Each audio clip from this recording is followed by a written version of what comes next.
அட்சய பாத்திரம். சூதாட்டத்தில் ஈடுபட்ட தர்மர் சகுனியின் சூழ்ச்சியால் நாட்டை இழந்தார். இதை தனக்கு சாதகமாக்க துணிந்தான் துரியோதனன்.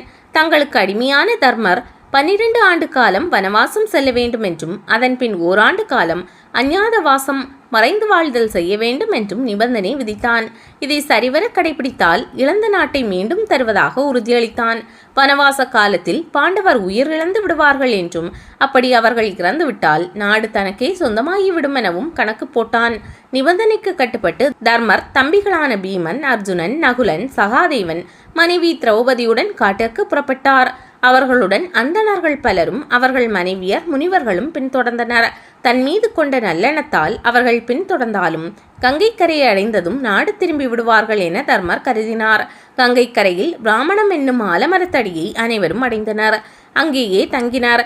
தண்ணீர் மட்டும் குடித்துவிட்டு இரவை கழித்தனர். மறுநாள் பொழுது புலர்ந்தது. கண் விழித்த தர்மர் தங்களுடன் உண்ணாமல் உடனிருக்கும் அந்தணர்களைக் கண்டு வருந்தினார்.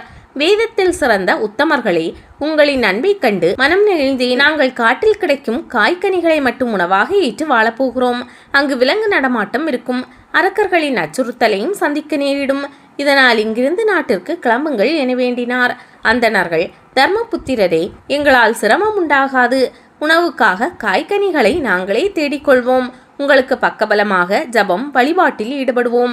மற்ற நேரத்தில் இனிமை தரும் நல்ல விஷயங்களை சொல்லி பொழுதை பயனுள்ளதாக்குவோம் என்றனர். தர்மர் மனதிற்குள், அந்தணர்களுக்கு உணவிட முடியாத பாவியாக இருக்கிறேனே என வருந்தினார்.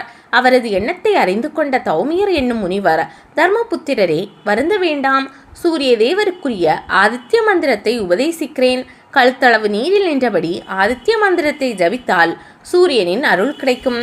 அதன் மூலம் உன் கவலை தீரும் என்றார். மகிழ்ச்சியுடன் தர்மரும் முனிவர் சொல்லி தந்த சூரிய மந்திரத்தை ஜபித்தார். கண்கண்ட தெய்வமான சூரியன் நேரில் காட்சியளித்தார்.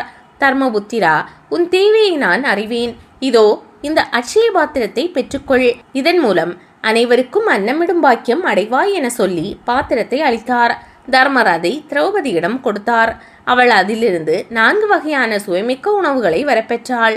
அனைவருக்கும் பரிமாறிய பின் தானும் வயிறார சாப்பிட்டாள். அன்று முதல் நன்றி உணர்வுடன் சூரிய தேவனை தினமும் வழிபடத் தொடங்கினார் தர்மபுத்திரர்.